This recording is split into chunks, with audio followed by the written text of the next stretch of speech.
ఓం శ్రీమాత్రే నమః. Welcome to SRK Telugu channel. మరి ఈరోజు మనము ఒక చక్కటి స్తోత్రం గురించి అయితే తెలుసుకుందామండి.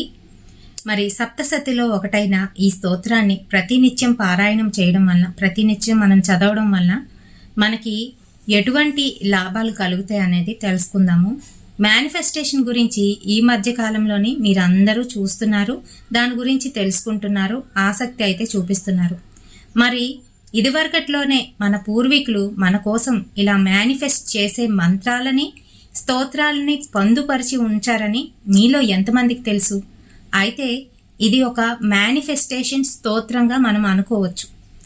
ఇది ఎలా ఉంటుంది అని అంటే, ఒకే లైను మనకి తరచుగా ఒక మంత్రం తర్వాత వస్తుంది, ఒక మంత్రము ఆ తర్వాత మళ్ళీ ఆ లైను ఇలా రావడం వల్ల మనకి మనమే మేనిఫెస్ట్ చేసుకుంటున్నట్టు. మేనిఫెస్టేషన్ అంటే మనకి మనమే ఏదైనా ఒక విజయాన్ని సాధించడం కోసం మనలో ఉన్న బుద్ధి, ఆలోచన ఇంకా మనస్సుని ఒక తాటి మీద పెట్టి మనము ఏదైతే కోరుకుంటామో ఆ కోరిక తప్పకుండా నెరవేరుతుంది అని అంటారు. మరి అదేనండి, అలానే ఈ స్తోత్రం కూడా ఉంటుంది. మనం ప్రతిరోజు కూడా ఈ స్తోత్రాన్ని చదువుతూ ఉండడం వల్ల మనకి మనమే చెప్పుకుంటున్నట్టు, మనకి మనమే దేవిని అడుగుతున్నట్టు. ఇది సప్తసతిలోని అర్గళ స్తోత్రం. ఈ స్తోత్రము ఏ రకంగా ఉంటుంది అనే దాని గురించి వీడియోలోనైతే చెప్తాను. అంతేకాదు డిస్క్రిప్షన్లోని లింక్ని ఇస్తాను, మీకైతే ఆ స్తోత్రం ఇది ఓపెన్ అవుతుంది పేజ్. అందులోని మీరు ప్రతిరోజు ఆ స్తోత్రాన్ని చూసుకుంటూ చదువుకోవచ్చు అన్నమాట. మరి ఈ స్తోత్రము ఏ విధంగా ఉంటుంది అనేది చెప్తాను, వినేసేయండి. అర్గళ అంటే గడియ అని అర్థం. బోల్ట్ లోపల ఉన్న నిధిని పొందడానికి గడియను ఎలా తీయాలో అనేది చెబుతుంది ఈ స్తోత్రం. ఈ బోల్ట్ అంటే దేవి అనుగ్రహం అనేది మహానిధిగా ఉంటుంది. అది పొందడానికి మన మనసులో ఉన్న అడ్డంకులన్నింటినీ కూడా తొలగించే మంత్రము ఈ అర్గళ స్తోత్రం. ఈ దేవి స్తోత్రము మహిమాన్వితమైనది. దుర్గా సప్తసతి నుంచి మనకి వచ్చినది. ముఖ్యమైన నవరాత్రుల్లోని మనకి పారాయణలోని ఇది ముఖ్యమని చెబుతున్నారు పెద్దవాళ్ళు. ఖచ్చితంగాను నవరాత్రుల్లోని ఈ అర్గళ స్తోత్రం, అపరాజిత స్తోత్రం వంటివి ఖచ్చితంగా చదవవలసిందే. పారాయణలోని ఇది చాలా ముఖ్యమైన భాగం అని చెప్తారు. మార్కండేయ మహర్షి రచించిన ఈ స్తోత్రము భక్తులకి కవచంలా, రక్షణలా పనిచేస్తుంది. ఈ స్తోత్రము భక్తుడి సర్వతోముఖాభివృద్ధిని కోరుకుంటుంది. అంటే మనం రూపం దేహి అని అంటాం కదా, అదనమాట. జయం దేహి, ఏ పనిలోనైనా కూడా జయం కలిగించమని. అయితే ఇక్కడ ఇంకొక అర్థం కూడా వస్తుంది. అదేంటి అని అంటే, మనలో ఉన్న కామ, క్రోధ, మద, మాశ్చర్యాలని రూపుమాపి వాటి నుంచి జయం కలిగించేందుకు కూడా అని అర్థం వస్తుందన్నమాట. అలాగే యశోదేహి, యశస్సు, కీర్తి. ఈ కీర్తి ఎంత డబ్బున్న వాడికైనా కూడా ఉండదు. కొంతమంది ఏమీ సంపాదించకపోయినా కూడాను వాళ్ళకి కీర్తి అనేది లభిస్తుంది. అలానే ద్విషోజహి అని అంటే మనలో ఉన్న శత్రువుల్ని లేదా బయట ఉన్న శత్రువుల్ని మనం జయించగలుగుతాము. బయట ఉండే శత్రువులు అందరికీ తెలిసిన వారే. మరి మనలో ఉన్న శత్రువులు అదేనండి, రాజస తామస గుణాలు ఏవైతే ఉన్నాయో పూర్తిగాను వాటిని విడిచిపెట్టాలి. అప్పుడే అమ్మకి దగ్గర అవ్వగలుగుతాము. మరి అదే చెప్తుంది ఈ స్తోత్రంలోని. ఇంకా ఎలా ఉందో ఇప్పుడు తెలుసుకుందాం. ప్రాణికోటి యొక్క దుఃఖాలను హరించే ఓ చండి, నీకు జయము.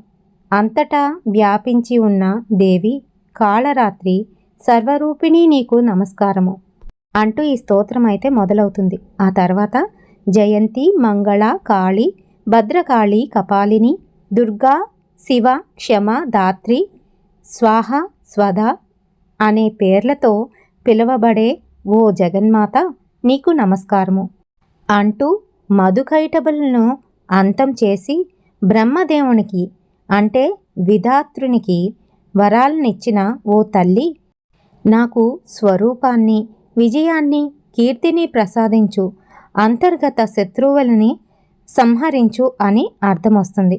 మహిషాసురుణ్ణి అణిచివేసి భక్తులకు సుఖాన్నిచ్చే ఓ దేవి, నాకు స్వరూపాన్ని, విజయాన్ని, కీర్తిని ప్రసాదించు. అంతర్గత శత్రువులని సంహరించు.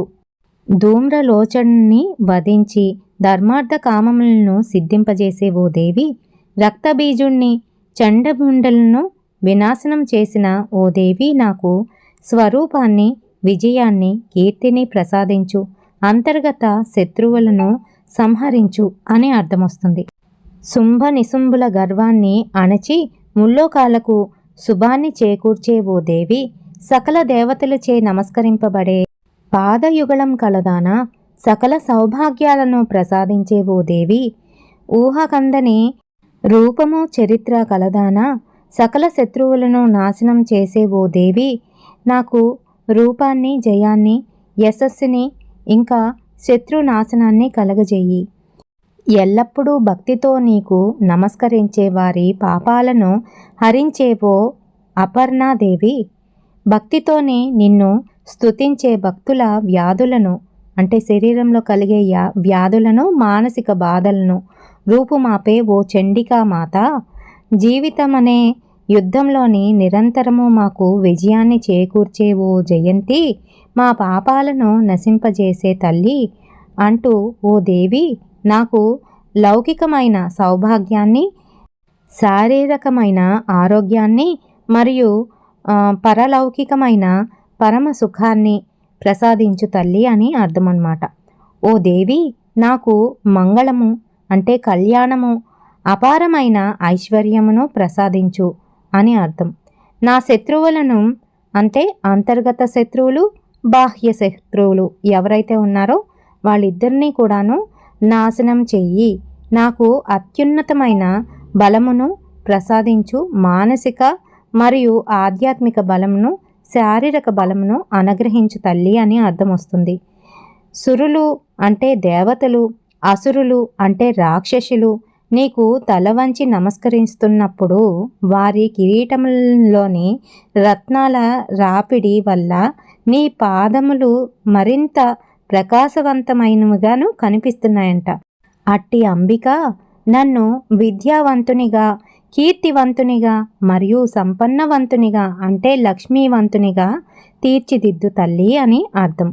భయంకరమైన బాహుబలము కలిగిన రాక్షసుల గర్వాన్ని అణిచివేసిన ఓ ప్రచండ శక్తి, నీకు నమస్కారము. భయంకరమైన రాక్షసుల గర్వాన్ని అణిచివేసిన ఓ చండికాదేవి, నీకు ప్రణమిల్లుతున్న నాకు దివ్య రూపాన్ని, విజయాన్ని, కీర్తిని ప్రసాదించు. నాలోని అంతర్గత శత్రువుల్ని తొలగించు. 4 భుజములు కలిగిన దాన, 4 ముఖములు కలిగిన బ్రహ్మదేవునిచే నిరంతరము స్తుతింపబడే ఓ పరమేశ్వరి, నీకు నమస్కారము. శ్రీకృష్ణునిచే ఎల్లప్పుడూ అత్యంత భక్తితోని కీర్తింపబడే ఓ అంబిక, నీకు నమస్కారము. హిమవంతుని పుత్రిక అయిన పార్వతికి నాదుడైన ఆ పరమేశ్వరునిచే స్తుతింపబడే ఓ పరమేశ్వరి, నీకు నమస్కారము. ఇంద్రాణి భర్త అయిన దేవేంద్రునిచే సద్భావములతో పూజింపబడే ఓ పరమేశ్వరి, నీకు నమస్కారము. భక్తుల హృదయాలలోని గొప్పదైన ఆనందాన్ని ఉదయింపజేసే ఓ అంబిక, మాకు విజయాన్ని ప్రసాదించు. ఓ దేవి, నా మనస్సుకు నచ్చే, నా మనోభావాలను అనుసరించి నడుచుకునే ఉత్తమమైన భార్యను ప్రసాదించు. గృహస్థాశ్రమంలోని శాంతిని, సౌఖ్యాన్ని కోరుకునే ప్రార్థన కూడాను ఇదే అవుతుంది. ఎవరైతే మంచి భార్య కావాలి అనుకుంటున్నారో అటువంటి వాళ్ళు కూడాను ఇది చదువుకోండి, చాలా బాగా పనిచేస్తుంది. ఆ తర్వాత దాటడానికి సాధ్యం కాని ఈ భయంకరమైన సంసార సముద్రాన్ని దాటించే ఓ తారిణి, హిమవంతుని పుత్రిక, నాకు దివ్య రూపాన్ని, జయాన్ని, కీర్తిని ఇచ్చే నాలో అరిషడ్వర్గాలని సంహరించు అని స్తోత్రం అయితే ఉంటుంది. ఎవరైతే ఈ అర్గళ స్తోత్రాన్ని పఠించి ఆపై దేవి సప్తసతి చదువుతారో, పారాయణ చేస్తారో వారు దేవి అనుగ్రహంతో సామాన్యులకి ఎవ్వరికి కూడా లభించని అత్యంత దుర్లభమైన వరాలను పొందగలుగుతారు. మరి ఇది ఆ దేవియే స్వయంగా చెప్పి ఉన్నారు. మరి ఈ అద్భుతమైన అర్గళా స్తోత్రాన్ని మీరు కూడా పఠించండి, అమ్మవారి ఆశీస్సులు పొందండి. మరి రేపటి సరికొత్త వీడియోతోని మళ్ళీ మీ ముందుకైతే వచ్చేస్తాను. అంతవరకు స్వస్తి.